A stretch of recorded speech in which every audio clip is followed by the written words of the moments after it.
जय हिंद भाई, आप सभी को। देखिएगा आज है 26 तारीख और आज जो है सुबह पेपर हुआ होमगार्ड का और शाम को हुआ। दोनों पेपर देखने के बाद में आज का जो लेवल है क्या वो कल के बराबर था या फिर उससे भी हाई लेवल का आया। मतलब ये हुआ कि भाई देखो लेवल जो है यूपी होमगार्ड का वो बिल्कुल उतरने का नाम नहीं ले रहा है। अब देखिएगा यहां पर आज का अगर हम पूरा देखें, दोनों शिफ्टों को मिलाकर के देखें तो एक बात समझ में आएगी कि एक्चुअल में अब जो पेपर का लेवल है वो किस तरीके से जो है वो चेंज हो रहा है। और साथ ही में आपका जो स्कोर रहेगा, मतलब अगर मैं बात करता हूं कट ऑफ की और फिजिकल के लिए, अगर आपके इतने नंबर है, महिला पुरुष दोनों की हम बात करते हैं, बहुत जल्दी बात करते हैं। और पेपर के लेवल पर भी हम बात करेंगे, टॉपिक्स कौन कौन से जो है वहां पर डिस्कस हुए थे जो शायद आपने आज तक कभी पढ़े नहीं होंगे। तो चलिए स्टार्ट करते हैं। अब अगर इन दोनों शिफ्टों में अगर मैं तुलना करूं, मॉर्निंग और इवनिंग वाली शिफ्ट में तुलना करूं, तो मैं अगर मैं मॉडरेट और हार्ड पर जाऊंगा ना तो मैं ये कह सकता हूं, अगर उसको भी छोड़ो सीधे सीधे बात करिएगा, मॉर्निंग वाली जो शिफ्ट थी अगर कंपैरिजन सेकंड शिफ्ट यानी शाम वाली शिफ्ट से करें तो भाई ये थोड़ा हार्ड थी। ठीक है, अगर प्लस प्लस में 2 प्लस कर दूं तो दोनों ही शिफ्ट जो भाई बिल्कुल हार्ड थी। अगर यानी कि थोड़ा सा जो शाम वाली शिफ्ट थी उसमें कुछ क्वेश्चंस का लेवल जो था वो उतना मतलब बीआईपी नहीं था जो मॉर्निंग वाली शिफ्ट में पूछा गया था। हालांकि ये बात सच है कि दोनों का जो पेपर था वो हार्ड था, लेकिन मॉर्निंग वाली शिफ्ट का पेपर कुछ ज्यादा ही हार्ड था। दूसरी बात करते हैं, अच्छा नॉर्मलाइजेशन का एक प्रश्न मेरे पास में कल आया था कि भैया नॉर्मलाइजेशन का कितना ज्यादा खेल इसमें होने वाला है। देखिएगा एक चीज मैं क्लियर करना चाहूंगा कि ये पेपर सिर्फ जीके का है, बाकी इसमें मैथ, रीजनिंग, हिंदी तो है नहीं। तो इसलिए सामान्यतः जो विद्यार्थी स्कोर कर रहे हैं ना, ऐसा नहीं हो सकता कि अगर आप स्कोर कर रहे हैं 60 और बाकी जो सामने वाला कर रहा हो 90, मतलब सिर्फ आप ही ऐसे हैं सबसे कमजोर बाकी सब होशियार, ऐसा नहीं है। अगर आपके 60 है तो उसके 62 या उसके 58 मतलब रहेगा इस रेंज में। मेरी बात समझ में आ रही है?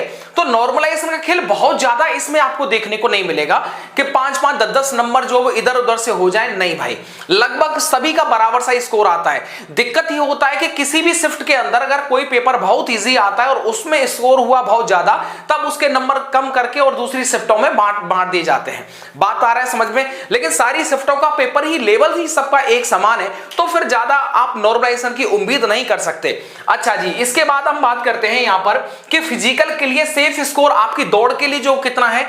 अगर आज का मैं पेपर बात करता हूं, कल का मैंने दोनों शिफ्टों का पेपर देखने के बाद में आपको बता दिया था कि भाई देखिए अगर आपका रेंज जो है ना, अगर आपका रेंज कल के पेपर के अकॉर्डिंग अगर 40 से 50 का रेंज है तो बिल्कुल आप तैयारी रख सकते हैं। अच्छा जी, आज शाम के पेपर को मैंने भी देखा है, ऐसा नहीं बात कर रहा मैं सिर्फ फर्जी आकर के बोलने लग गया, नहीं, दोनों ही शिफ्ट का पेपर देखने के बाद में आराम से तसल्ली से देखा और उसके बाद ये फील किया भाई कि मतलब समझ लो ना, कम से कम भाई 30-35 क्वेश्चन तो ऐसे थे कि बहुत पढ़ने के बाद में भी वो सही बताएं तो हमारी बुद्धि में मतलब समझ में या फिर हम उनको क्लिक नहीं कर पाए। बात आ रहा है समझ में? कोई भी पीडीएफ आए उसका आप जो है वो फोटोकॉपी निकलवा लीजिएगा, फिर आप लगाइएगा। आप कहेंगे भैया क्या आप भी दे रहे हैं होमगार्ड का पेपर? नहीं भाई, जो नौकरी कर रहा है वो इसमें अप्लाई नहीं कर सकता था, ये कंडीशन थी फॉर्म भरने के टाइम पर। तो हम सिर्फ इतना कर सकते हैं कि पीडीएफ आए, प्रिंट आउट निकलवाए और उसको ट्राई कर लीजिएगा। तो ट्राई करने के बाद में ही हम ये बोल रहे हैं। और दूसरी बात आप देखिएगा, जो भी आपके सहपाठी या फिर मेरे दोस्त, मेरे जो सहपाठी हैं उन्होंने भी एग्जाम दिया और उनसे भी मैंने जानकारी करने के बाद में मैं आज का निष्कर्ष आपके सामने रख रहा हूं। अगर मैं आज की बात कर देता हूं तो आज जिन दोनों शिफ्टों को अगर आप देखें तो पूरे दिन में आपको एक चीज समझ में आ जाएगा कि 100% थे, 100 नंबर के थे और इसमें आपको पता है नेगेटिव मार्किंग नहीं थी, मतलब तुक्का भी खूब लगाया है। तो तुक्का कितना भी लग जाए यार, एक्चुअल में जब क्वेश्चन डिफिकल्ट होता है, 4 ऑप्शन में से आप 2 को एलिमिनेट ही नहीं कर पा रहे हैं, तो बताओ तुक्का कितना सही जा पाएगा। तो ऐसे में देखिएगा अगर आज के दोनों शिफ्टों के पेपर को देखने के बाद में अगर आपका 50-55 भी स्कोर है ना तो समझ लेना भाई आप बिल्कुल सेफ है। ठीक है, क्योंकि कल जो पहली शिफ्ट या फिर शाम की शिफ्ट हो वो अत्यधिक कठिन थी, इसका एक्सेप्ट मतलब जो उम्मीद थी, ठीक है, एक्सपेक्ट किसी ने नहीं किया था। लेकिन आज आप देखेंगे कि कल की तुलना में थोड़ा सा अच्छा हुआ क्या कि कल पेपर हो गया था तो आज लगभग कुछ मोटे मोटे आइडियाज आपको लग गए थे। जैसे कि आपको पता हो इंडियन मैप में जो भी विदेशी कंट्री है जो हमारी भारत के साथ में सीमा साझा करते हैं, उनसे कौन कौन से भारतीय राज्य लगे हुए, लेफ्ट राइट पूर्व, पश्चिम, उत्तर, दक्षिण, मतलब कौन सी दिशा में कौन सा हमारा भारत का राज्य पड़ता है, उससे संबंधित सवाल आ रहे थे। दूसरी बात हम बात करते हैं जो संस्था थी, इंटरनेशनल संस्था थी, उसके बारे में। बाकी आपका जो बुक्स था, अच्छा किताब वाले जो क्वेश्चंस थे ना, वो 2 से 3 देखने को मिलेगा, उसमें से आप आराम से 2 को कर लोगे। एक ऐसा आएगा जो नई किताब आएगी, कितना भी पढ़ेंगे तो हो सकता है शायद आप उस किताब तक जो है वो ना पहुंच पाए, तो ये वाली बात है। बाकी जो करेंसी वाली, मुद्रा वाली बात है तो वो बहुत इजी है, साथ ही में जो राजधानी वाली बात है वो भी बहुत इजी है, तो इसलिए मैं आपसे बोल रहा हूं। और एक और बात देखिए, करंट अफेयर तो भाई इस पेपर में करंट तो रही नहीं, क्या करंट तो एकदम रही नहीं।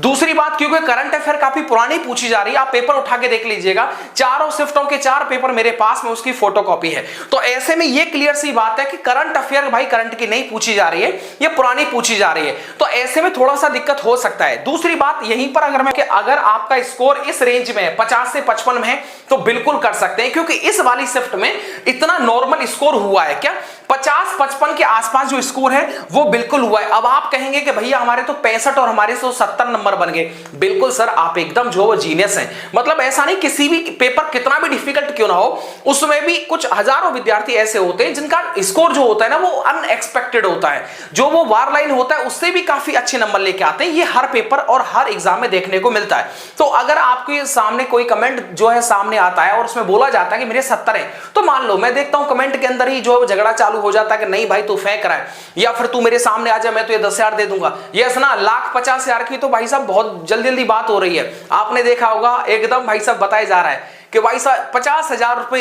1 लाख रुपए हम एकदम देने को तैयार हैं। हमारे कंटेंट में से देख लीजिएगा भाई साहब समझ में नहीं आता भाई यार कहां से तुम स्क्रीनशॉट लगाओगे बताइएगा।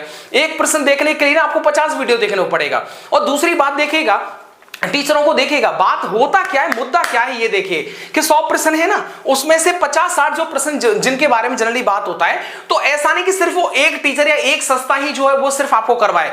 वो क्वेश्चंस जो नॉर्मली सबके फंस रहे ना, जो आपको और हमको याद है, समझ लीजिएगा वो सारे क्वेश्चंस हर टीचर हर चैनल वाला कराता है और वो उसी पर जो वो दावा ठोक देता है। लेकिन ये पेपर ऐसा था जो सच में बड़ा ही डिफिकल्ट पेपर मैं से बोल सकता हूं, आसान नहीं बोल सकता। तो इस रेंज का आज का जो कट ऑफ था वो आपके सामने मैंने बता दिया, ठीक है ना। तो बिल्कुल आप टेंशन फ्री होकर के अब देखिए कल का पेपर बचा हुआ है, कल का पेपर भी देख लेंगे और उसके बाद अब देखिएगा यार 75 जिले और हर जिले के अंदर अलग कट ऑफ जाएगा, लेकिन पेपर तो एक ही है ना। अब आप ये नहीं कह सकते कि साहब देखिएगा कि ये वाला जो जिला है वो पढ़ने में वहां के छात्र बहुत कमजोर हैं, ये वाला जिला इसमें बहुत एकदम वीआईपी और ब्रिलियंट है। नहीं भाई, ऑनलाइन शिक्षा चल रहा है, समझ रहे हो, खेत पर भी इंजन ट्यूबवेल चल रहा है, नदी से जो है वो पानी दे रहा है अपने खेत में, वहीं पर एकदम यूट्यूब खोला भाई साहब धुआंधार क्लास चल रही है, कैप्सूल पे कैप्सूल, पता चला वहां पे एक कैप्सूल ना आया, बात समझ में आ रहा है। तो ये वाला रायता फैल गया है। तो इसीलिए अच्छा एक चीज देखिएगा, अब मैं थोड़ा सीरियस बात कर लूं कि इस एग्जाम को देने के बाद में आपको क्या समझ में आ रहा है पता है, समझ में पहली फुर्सत में ही पहली समझ ये आ रही होगी कि यार काश हम किताबों को प्रेफरेंस दे लिए होते। यस ना, आ रही है नहीं आ रही है, हर एग्जाम देने के बाद में यही आपको निचोड़ निकल के आता है और वो निचोड़ एकदम सच्चाई होती है। आप और हम क्या करते हैं ना कि बस जुड़ गए, उसके बाद में लगता है कि जय हो प्रभु जय भोलेनाथ, तुमसे बड़ा कोई ना भाई बहन की टाट, लेकिन ये गलत बात होता है। किताबों से बड़ा भाई कोई नहीं होता। कोई एग्जाम देख लो, उसके देने के बाद में यही फील आता है और वो अंतरात्मा की आवाज होती है कि शायद मैं किताबों को रगड़ा मारता तो शायद कुछ और हो जाता। अब होता क्या ना, हम लोग नोट्स बनाते हैं, ठीक है वो भी एक वे है, लेकिन किताबों को आप निगलेक्ट नहीं कर सकते। सिर्फ नोट्स बनाए, सिर्फ उन्हीं पर डंका बज रहा है, दे दनादन, और पता चला उसमें से कुछ रायता फैल गया। और ऐसा ही हुआ है, ऐसा ही हुआ है। सच्चाई यह है कि इस पेपर को देखने के बाद में आपको लगेगा यार 20-25 क्वेश्चन ही है जो मुझको याद है, बाकी सब जीरो बट्टा गोला। अब तुक्का भी कितनों में लगेगा बताओ यार। अब मान लो 100 प्रश्न है, उसमें से आपने 30 तो आपने एकदम एक्यूरेट कर दिए, अब 70 पे तुक्का लगाते जाओ। अब 70 पे तुक्का लगाना और 70 के 70 सही होना इम्पॉसिबल है। यस, तो ऐसे में आप किताबों को थोड़ा प्रेफरेंस दीजिए और इधर उधर की बातों से दूर रह करके कल आप पेपर दीजिएगा। अब एक और चीज मैं आपसे बोल देता हूं, जिन्होंने जो तैयारी कर रखी, मेहनत कर रखी होगी, सच में उसे कोई फर्क नहीं पड़ता कि पेपर डिफिकल्ट आ रहा है या इजी आ रहा है, अब वो कुछ कर भी नहीं पाएगा। यस ना, कल का होने वाला पेपर आज घर से निकल चुके होंगे। दूसरी बात ये होता है, अगर आप ये कहें कि इस पेपर को देखने के बाद में आने वाली शिफ्टों में जो पेपर होगा और जो बच्चे अपीयर होंगे उनका मोटिवेशन डाउन हो जाएगा और उनका पेपर इस वजह से खराब हो जाएगा कि आज का पेपर हार्ड आया। नहीं भाई, गलत बात है। अगर उनका कल के दिन मतलब कल जो निकल गया है ना, 25 तारीख को पहली शिफ्ट में होता और वही पेपर उनके सामने होता। पहले तो कुछ चर्चा नहीं हुई थी कि पेपर इतना डिफिकल्ट आएगा, फिर भी वो उतना ही स्कोर करता जो 27 तारीख को करेगा। इसलिए मोटिवेशन इससे मतलब नहीं होता, आपने एक्सपोजर क्या किया है, आपने कितना जो है वो उस चीज को तैयार किया है। लेकिन एक बात है, कितनी भी धुरंधर जो है आ जाए इस पेपर के सामने, वो एकदम फेल हो जाएंगे, ये पक्की सी बात है। क्या एकदम फेल हो जाएंगे, ये पक्की बात है। तैयारी किए, होमगार्ड का पेपर आ गया यूपीएससी का, बात आ रहा है एकदम। भाई साहब मैंने देखा, कुछ मैंने रिव्यू देखे भाई साहब, मतलब देख देख के एकदम हंसी आ रही थी। मुझे भी लग रहा था कि मैं भी सेंटर पर चला जाऊं, लेकिन भाई गर्मी इतनी पड़ रही, जयराम जी के हम तो दूर रहे। मैंने भाई घर पे ही आकर के बच्चों को जो है बता देंगे और वहीं पर बातचीत हम कर लेंगे। वहां जाने के पेपर जैसे ही दिया, उसके बाद में पूछा एकदम भौंपू लगा करके, बताओ महाराज कैसा पेपर हुआ।